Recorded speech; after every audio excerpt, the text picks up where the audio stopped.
Our longtime News Channel 5 political analyst, Brian Crowley, will join me in just a moment. First, my continued conversation with Ted Deutsch.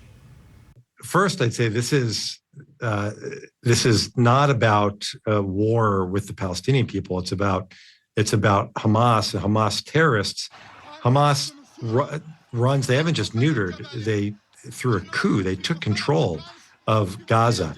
They take the dollars that flow into them that should be going to help the Palestinian people, and they use it instead to build the infrastructure for terror actions, to build the rockets, thousands of which have now been launched at Israel, to build the terror barracks and the underground tunnels that are used to carry out terror attacks, the drones, the gliders that were used to go into Israel, to travel into Israel, to launch these terror attacks. It is horrific what Hamas has done that to hurt the Palestinian people. And again, this is not about the war with the Palestinian people. It's about war with terrorists who control this particular area that Hamas has controlled now since the early 2000s. So I'll finish with this, Brian. Every loss of life is tragic. Every loss of innocent civilian life. And the difference here, and I think it's really important for people to understand, that every person who's killed, every Palestinian who's killed as a result of Hamas building their infrastructure next to schools, under hospitals, inside of mosques, being used as human shields, the Israeli Defense Forces will regret every one of those lives lost, whereas every single one of the Israeli civilians who were slaughtered was met with glee by the terrorists. We've seen videos of them laughing as they carry out their horrific attack. That's the difference. We need to get to the point where we can all work toward helping not just the security of Israel, but also enhancing the opportunities for Palestinians. That starts with getting rid of the terrorists who, for too long, have made life miserable for Palestinians living in Gaza, and continue to put their lives at risk, ultimately resulting tragically in deaths that could be avoided if there were a different ruler other than this brutal terror regime. So your final message, your final concerns: there's a rise in anti-Semitism. We've seen it in South Florida. We see it elsewhere. There are concerns about that. Your final thoughts about that and your final message overall. AJC's mission is to enhance the well-being of the Jewish community and Israel, and advance democratic values, Michael. And all of that is front and center now. We've talked about the challenges to Israel as a result of these horrific terror attacks. We have seen, and sadly will continue to see, an increase in anti-Semitism.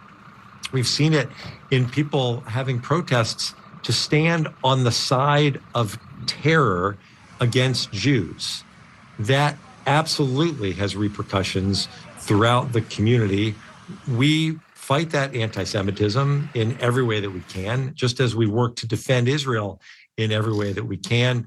And as great as the challenges are, I'll tell you, especially having proudly represented South Florida for 7 terms in the U.S. House, I know the commitment made by the people in South Florida to doing both of the things that we do, to helping the Jewish community, not just the Jews standing by themselves, but the Jewish community standing with our allies across Palm Beach County and South Florida to fight anti-Semitism. And again, standing shoulder to shoulder in support of humanity and decency as Israel wages this war against what is pure evil, and that is the ISIS-like Hamas terrorists who have carried this out. So we're going to go through this, and we're going to move forward together.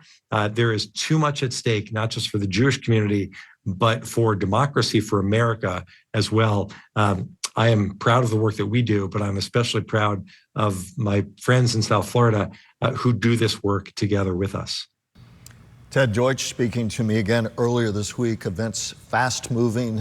Since that discussion, of course, the war continues to go on and accelerate. Israel warning more than 1 million people that they should leave northern Gaza, perhaps that prelude to what's been talked about as a pending ground incursion to try to root out Hamas. Brian, Meet the Press, NBC, have been covering that thoroughly. But before we move on to the presidential politics impact of this, we want to talk about that. First, your broad thoughts in general.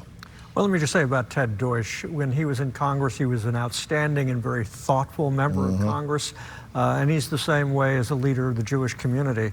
And we need more of that in society today, the kind of people who can take a measured tone toward things and look at things the way they really are and come up with solutions. And unfortunately, there's too little of that in society these days. Let's talk about presidential politics, because you often talk about the fact that sometimes it'll be the seismic event you didn't anticipate that can change the tone and tenor of the conversation. We're seeing that this week as presidential aspirants weigh in, as the Biden administration, of course, has to manage this crisis that really has global implications. I want to run some sound. The former president, Donald Trump, was in Palm Beach County a few days ago.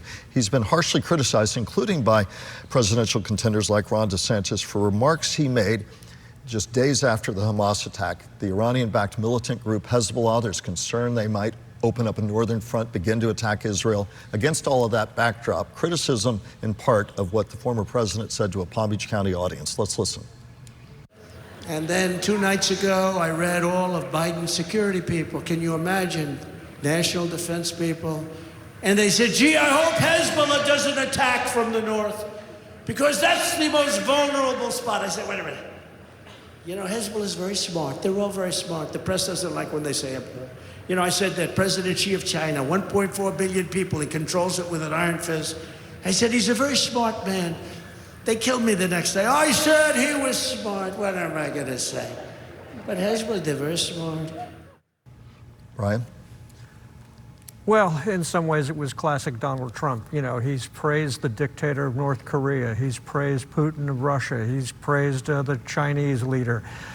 He seems to have a thing for people who are dictators and who are, in his view, strong leaders. So his praise of Hamas is not surprising to me. Well, Hezbollah, as we were talking, former Vice President Mike Pence, critical, said, look, Hezbollah not smart, they're evil. He also was critical of Benjamin Netanyahu, others, including Ron DeSantis, of course, weighing in from his position as a presidential aspirant, saying, in part, that you're not going to find me throwing verbal grenades at Israeli leadership.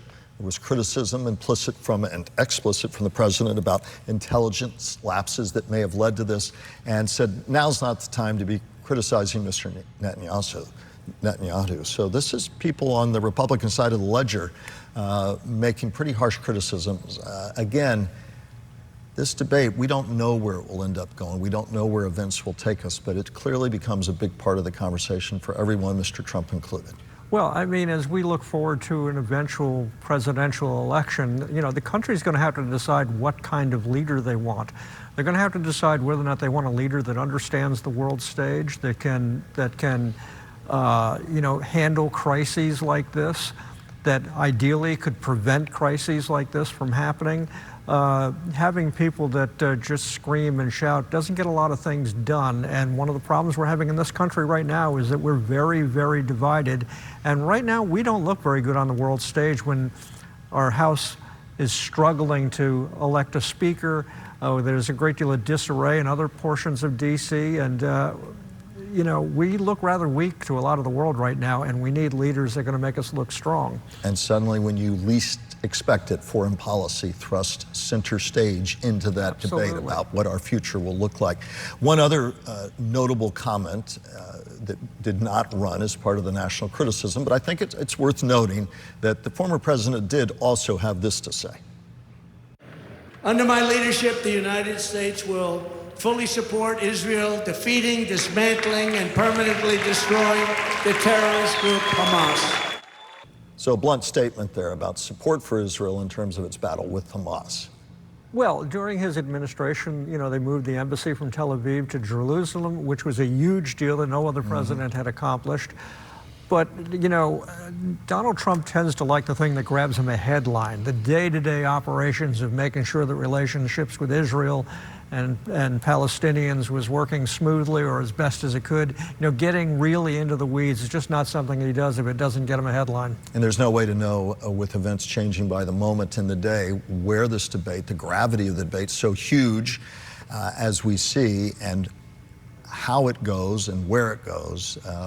You really cannot overstate the import of what's going on. I remember growing up, foreign policy was as much a part of the portfolio that was discussed with presidential candidates as anything else. Not so much true now. We're reminded that we're thrust back onto that stage whether we want to be or not.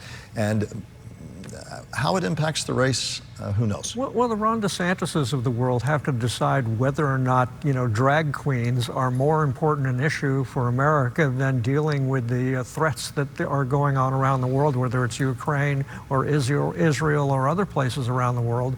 It's, you know, fun and games to throw bombs at Disney World, but you're not solving national problems. You're not solving worldwide problems. And at some point around the world, we just start looking silly. You had talked about what's going on with the U.S. House. Matt Gaetz was with the former president the other night. Matt Gaetz, the North Florida Republican who led the charge for the ouster of Kevin McCarthy, now dysfunction in the House, everybody pointing fingers at one another, all of it. And at that time, people were saying, listen, you don't know what could happen where we need to make sure we're functioning here. Democrats pointing fingers at their Republican colleagues, Republicans pointing fingers at one another. You've been covering politics as long as anyone I know, and so superbly. Never could imagine we'd be in this circumstance, whatever your political view may be. And Congress has certainly over the decades had its ugly moments, but never anything as bad as this. And the fact that the Republicans who proclaim themselves to be great leaders and can take the country in the right direction had struggled to come up with the name of somebody they could support for speaker, and had thrown out one speaker because, you know, 8 people led by Matt Gaetz got cranky with Kevin McCarthy.